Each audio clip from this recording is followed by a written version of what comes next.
Hi everybody, we're still on Unit 4. We're moving on to our last lesson though, which is about the circulatory system. So in this lesson, these are our goals. We want you to be able to diagram the path of blood flow through your heart. So there's a little different chambers in your heart and it kind of goes through one chamber then another. So I want you to be able to understand the kind of the order everything goes.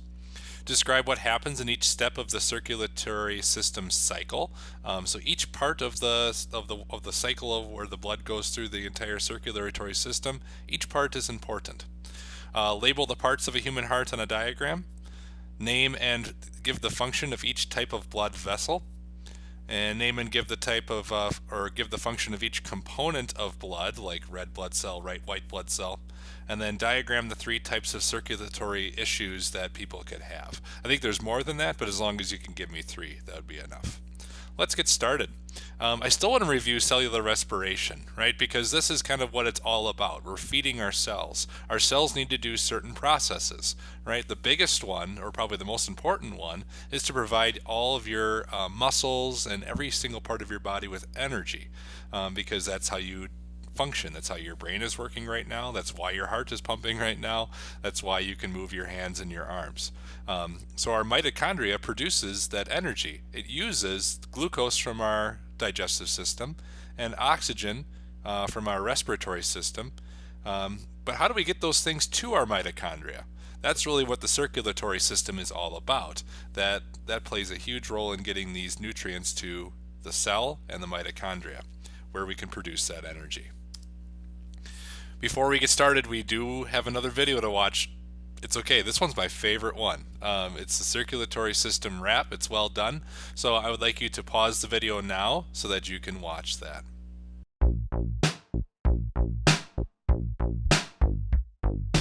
I'm a little red blood cell heading for the heart. The inferior vena cava is where my journey starts. My O2 level's low cause I gave it to the muscles in the legs when you were running. It was power in your hustle. Now I'm in the right atrium, chamber number 1. All your blood comes here, doesn't matter where it's from. Superior vena cava drain the arms and head. It's the oxygenated blood, cherry dark red. I pass through a valve when the atrium contracts. The valve's got two names, here are the facts. You might know it is right atrioventricular or tricuspid if you want to be particular. Pump it up, I see your heart throb. Pump it up, let me do my job. Pump it up, improve your condition, cause oxygenation is my mission. Now to the next chamber, right ventricle, I pass some suffering, I'm still low in oxygen gas. Right ventricle contracts, I'm headed for the lungs. Through the pulmonary valve I first get flung. My current location is the pulmonary artery, which branches right and left toward the system respiratory. Through smaller arteries to a lung capillary, where CO2 goes out of me and oxygen goes into me. I feel so great, I'm oxygenated, and I'm flowing through the pulmonary vein. I'm elated, cause I'm heading back to the heart as it's thumping. To the left atrium as the heart keeps pumping. Pump it up, I see your heart throb. Pump it up, let me do my job. Pump it up, improve your condition, cause oxygenation is my mission. Left atrium sends me through the left AV valve, left atrioventricular or bicuspid valve to the left ventricle, which when it contracts sends me through the aortic valve, putting me on track to go to the aorta, the biggest artery, and from there to any artery and any capillary, maybe liver, bones, muscles, kidneys, brain, small intestine. Wherever I go, I'll give up oxygen, and I'll pick up some CO2 and go into a vein and find myself in the vena cava again. Then back to the heart to repeat this story about our journey through the system circulatory. Pump it up, I see your heart throb. Pump it up, let me do my job. Pump it up, improve your condition, cause oxygenation is my mission. Main points can't be overrated. Right side of the heart's deoxygenated. Left side has blood full of oxygen. Repeat that till you know it, now say it again. Right side blood, deoxygenated. Left side blood, oxygenated. Chambers on the top, atria. Chambers on the bottom, ventricles. Biggest artery is the aorta. Vein that brings blood to the heart, the vena cava. And if you want more questions to review, click the link for Circulatory System Wrap 2.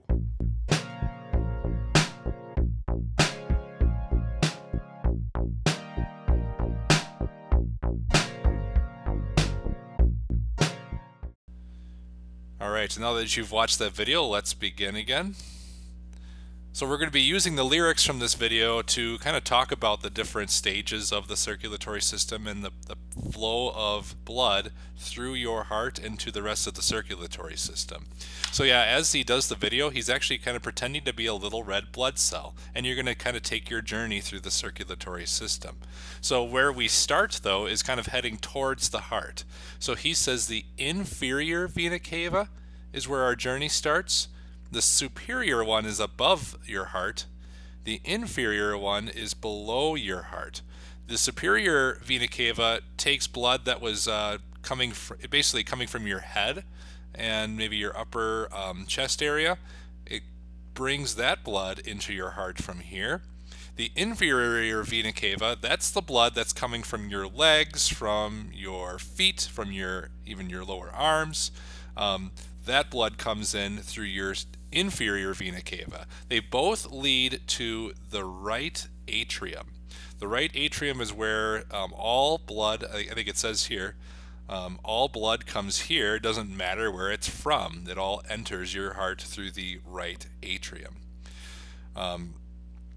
So this blood is deoxygenated blood, and what that means is that your cells, and it kind of says it here, your muscles and your cells throughout your body kind of took that oxygen through diffusion, and it's using that oxygen to do cellular respiration. So because your blood gave away that oxygen, as it's heading towards your heart, it doesn't have much oxygen. That's why it's called deoxygenated. Okay? Where does it go from there? The atrium contracts. Means it becomes smaller, and when it becomes smaller, it's pushing that blood into your right ventricle like that. Your right ventricle is going to kind of take it from there for the next step. Here's another diagram just to kind of give you the idea of everything we've talked about. Your inferior vena cava below the heart, basically taking all the blood from the rest of your body into your heart. The superior vena cava draining your head. All right, then you have your right atrium. When the right atrium contracts, it goes to the right ventricle. And that's where we're stopping for this slide. Let's move on to the next slide. The whole point of this part of the song is the blood is going to get oxygenated. You might remember the blood was deoxygenated, meaning it didn't have much oxygen. Well, now the blood is going to go pick up some oxygen. And where do you think it's going to do that? Well, it's going to go to the lungs, right? So when the blood is in the right ventricle, he says, I'm still suffering, I'm still low on oxygen gas, it still hasn't gotten that oxygen it needs. But now, when the ventricle contracts, it's going to go into our pulmonary artery. The pulmonary artery sends, like it says here, branches left and right towards the system respiratory, or your lungs, right? So you have one lung over here, one lung over here. The pulmonary artery sends it to your lungs. And then in the lungs, we've already learned this last lesson, but your lung has all these alveoli, right? Or alveolus if it's singular. And in these, the pulmonary arteries eventually go to these capillaries. And while the blood is going through the alveoli, it's picking up the oxygen and getting rid of the carbon dioxide that it has from your cells. And now the blood is feeling so great, it's oxygenated, right? And then it's going to come back into your heart. So where does it enter your heart? It comes back through the pulmonary vein. Veins go to your heart, arteries go away from your heart, if you just want to think away. Okay, so veins are coming to your heart, and where do they enter? They don't come into the right atrium, they come into the left atrium. So the left atrium receives the newly oxygenated blood full of oxygen. And when the left atrium contracts, it's going to send it to the ventricle. And I'm getting a little ahead of myself with this song, right? So the left atrium sends me through the AV valve. These valves are kind of what keeps the blood separated until the contraction happens. So this left ventricle is going to, what's the word again? Contract, meaning it's going to get smaller, and it's going to push the blood to the next stage of the heart, which is the aorta, the biggest artery of your body. Because from the aorta, it's going to go to every single part of the rest of your body. It's going to either go kind of up towards your head to give your brain some blood, and the rest of your face and eyes and all that the oxygenated blood, the oxygen it needs. And then you notice how it kind of curves down here towards the rest of your body. So that's where your arms and your legs and your feet and your toes, those are getting the oxygenated blood. So your cells in your feet and your legs can do that cellular respiration, right? And then it says from this artery, like it kind of splits into like these capillaries. So here's the kind of a diagram of that. So this is what we were doing before, going to the lungs and coming back to the heart. But here's the aorta, kind of a diagram of that. It kind of branches off, the aorta branches into a whole bunch of different smaller arteries, and then eventually into these capillaries. And these capillaries are actually very, very tiny. And these capillaries, you probably saw this a couple lessons ago, where those capillaries deliver all those nutrients to the cells. So that's where all that delivery is happening. It's going to the liver, going to your bones, your muscles, your kidney, your brain, your small intestines. And whenever that oxygenated blood goes, it's giving up the oxygen through that diffusion process that we've already seen. I like what it says here, then it's going to pick up some CO2 from those cells. Remember, the waste product in cellular respiration is carbon dioxide. So it's picking up that carbon dioxide and it's going into a vein. And the vein takes it back to the inferior vena cava and the superior vena cava. And we're back to the beginning. And it's kind of what this song says here, right? Find myself in the vena cava again, back to the heart to repeat this story. That our journey through our system is circulatory. So you get blood that has no oxygen to start. It goes to the lungs to get that oxygen through the capillaries and the alveoli. Comes back to the heart. The left side of the heart here pumps that blood to the rest of your body through the aorta and the capillaries that it branches off. Delivers that oxygen to your cells. And then once it's delivered, it's going to come back to the heart to repeat the story, as the song says. This is kind of the idea of this diagram, showing that you have oxygenated blood in your arteries. Your arteries branch off into these arterioles, or smaller arteries, and then you have the capillaries, and that's where the blood transfers the oxygen and other nutrients to your cells as needed. And then it's going to come, now it's deoxygenated because it gave up all that extra oxygen. And now that it's deoxygenated, it's going to go to your veins, back to your heart. So yeah, this is just a diagram too to kind of help you fill out the diagram of the heart. And I like how it shows the arrows of the direction that it goes. Let's talk about the blood vessels now. So we've already been kind of introduced to these blood vessels, but just make sure you understand what they are. So one type of blood vessel is the artery, and you might have heard me say that artery stands for away.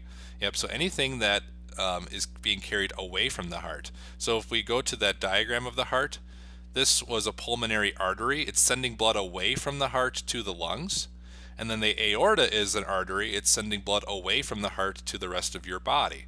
So arteries would be sending away. Veins are vessels that are taking blood to the heart. So that's why the inferior vena cava and the superior vena cava, they're taking blood to the heart.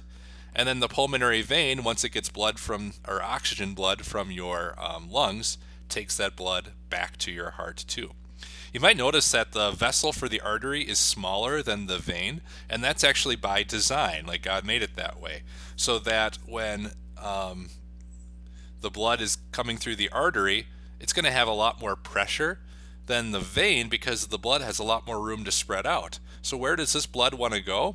It wants to go to the vein, and that's what keeps the blood flowing through your whole circulatory system. It's first the pumps from the heart, but then the blood naturally wants to go from the artery to the vein because the vein has a lot more room. It's kind of nice.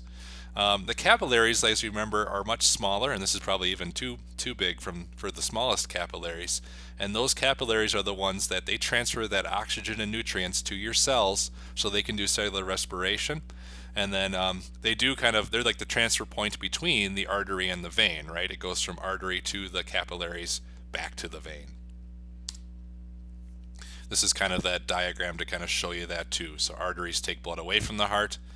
The capillaries is where all that exchange happens with your cells, and then eventually flows into the vein, back to the heart. The vein takes the blood to the heart. This is kind of that diagram to show you that the capillaries are, basically oozing those nutrients to the cells and then receiving all the carbon dioxide and waste products from your cells too. This is the diagram you have to fill out, so I think it should make sense to you. You can see now that this is the red. That often shows kind of the arteries. Then the arteries are sending blood to the capillaries, which would be these, and they're sending the blood to the vein. So vein would go here. When you describe their function, you would say arteries push blood away from the heart to go to your cells. The capillaries is where the blood oxygen exchange is happening and nutrients from the digestive system is happening, and then the vein is taking that blood back to your heart. This is the part where you're going to practice labeling the heart, and instead of having me do it, you can go to this second video. It's the same kind of song, but it's actually a little bit of a practice quiz for you, where you practice kind of learning the different parts of the heart. And as you learn them on the video, enter each of those onto here. To fill out the parts of the heart. You could also go to the diagrams that you've seen in the other parts of the video with me, as I'm pretty sure that all these are labeled. So you can spend some time doing that. I'm going to keep going. There are a few different types of blood components. The first component that I want to talk about is plasma. The reason that's getting talked about first is you notice that actually, if like this is all the parts of your blood, plasma actually takes up a good portion of that, about half of your blood. The plasma is really just the liquid part of the blood, so it kind of helps everything flow. It's kind of like the base of the heart, I guess you could say, or not the heart of the blood, where all the other components can kind of mix in. So often you can actually give just your plasma for your blood, because I know sometimes that is in high demand. All right, let's talk about the other parts though that actually do play more of a function. So the red blood cells would be next. That's like the next biggest part of your blood. So those red blood cells, they kind of look like those little donuts, right? But maybe not quite all with the holes in the middle. They carry oxygen using hemoglobin. So hemoglobin is something that contains iron, and that's really good at carrying oxygen. So that's why our blood is able to have the oxygen in it. The red blood cells are able to pick up that oxygen from your alveoli. The white blood cells, you notice they're a very small part of your blood, but they're very important, right? So they are the ones that fight infections when you have infections. They identify bad parts. I think there's even a little video here, a little segment here where your white blood cells kind of create these antibodies that can attack these, or the antibodies, identify an unknown antigen like a bad bacteria or maybe a virus, and then your white blood cell comes in and takes care of it or attacks it. Not like that, of course, but it invades it, destroys it. Your white blood cells play that function. Your red blood cells, like I said, kind of like these little donut type shapes. That's what the red blood cells look like. White blood cells look a little more like this. And then we do have also platelets. You notice that that's a very small part of what we have in our blood, but these platelets play also a big role. They clot your blood. So whenever you have a cut, which does happen quite often, right, your platelets jump in to clot that blood at the surface of your cut so that you don't just keep bleeding forever. So the platelets play a very important part into building that layer of protection so that you don't bleed out. So here's an example of platelets doing their job. If you have a cut in one of your arteries or your capillaries or your veins, hopefully not an artery, that'd be bad. You would be able to have these platelets kind of just clog the hole, and the blood is allowed to keep flowing. And you can see before that happened, a lot of blood did escape. But the platelets do their job, and they keep the blood from escaping more. Let's talk about a few circulatory system issues that can come up in people. Like I said, I think there's actually 5 to go through, but if you can name at least 3 on the test, that'd be great. So the first one is called atherosclerosis. That's a very fancy word for saying that you're going to have high blood pressure, and part of the reason that is atherosclerosis is sometimes when we sometimes it's because of our diet, and sometimes this naturally happens too over the years. We have like a buildup of fatty plaque inside our artery walls. And you might wonder why just the artery walls, maybe not the vein walls. Well, this could happen in the vein walls too, but remember that the artery has like a much smaller I guess you could say, flow area than the vein does, because that's by design, right? So the blood flows from your artery to your vein. So since your arteries are sorry, since your arteries are smaller already, that's where the atherosclerosis can cause problems in your arteries, typically before your veins. And you notice that as that happens, your blood pressure is going to increase because there's less space for your blood to go. It kind of gets packed in even more. And then your blood just doesn't flow as well. And if your blood's not flowing as well, that means oxygen just isn't getting to your cells as it needs to. And all the other nutrients that you get in your food won't come to your cells as often, and it makes you often tired. Another one would be hypertension. So that is often basically what happens when we have atherosclerosis, that the high blood pressure happens. It could cause a lot of strain on your heart because it takes more work to get that blood through your vessels, through your arteries. So your heart just has to work a lot harder, which can cause issues with your heart health, which is often why there are different like surgeries that happen, especially when you have like a heart attack where your heart is unable to function anymore. You can be healed from that heart attack, and then what they'll often do, if there is like a big buildup here, they'll actually route your blood around this buildup. They'll take like another blood vessel and create it and go around that buildup like that, so that the blood has a nice easy path to go again. There's also other surgeries you can have that can remove this fatty buildup too, but that sometimes takes a little more work. But those are some ways that we can fix hypertension from this high blood pressure.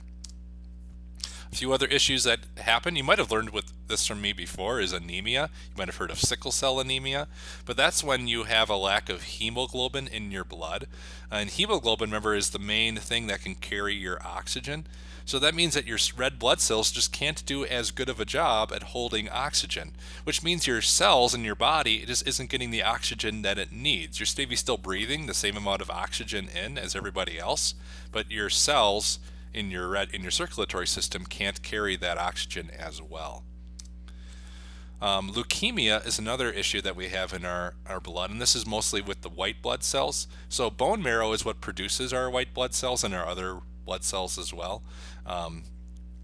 And what happens is your bone marrow, for when you have leukemia, it just produces way too many white blood cells. And what ends up happening is the white blood cells kind of crowd out the rest of your cells, and they also even just start attacking other cells of your body. And that can cause issues because you need those other cells. So that's why leukemia needs treatment, usually with radiation therapy and things like that. It's treated like a cancer. The last one I wanted to talk to you about is hemophilia. So that's where those platelets, which normally do a good job with clotting, that's where there's some kind of issue with the platelets, where they're not able to hold a clot, or if they're not able to clot at all. So if you do have this disease called hemophilia, even the smallest cut is kind of a major concern, and there's usually treatments that you can have for that, but that's usually where you have to be very careful if you have hemophilia. Of once you do have those cuts, you make sure those get treated right away, even the small cuts. Well, that does it for our lesson. So I'd like you to kind of look over the skill descriptions and kind of decide for yourself, how are you doing on those? Do you feel like you understand the path of blood flow through the heart and what happens at each step of the circulatory system cycle? Do you think you can label all the parts of the human heart on a diagram? Can you name and give the function of each type of blood vessel and each component of blood as well? And then could you give at least 3 different types of circulatory system issues? All right, with that, thank you for watching. Have a good rest of your day.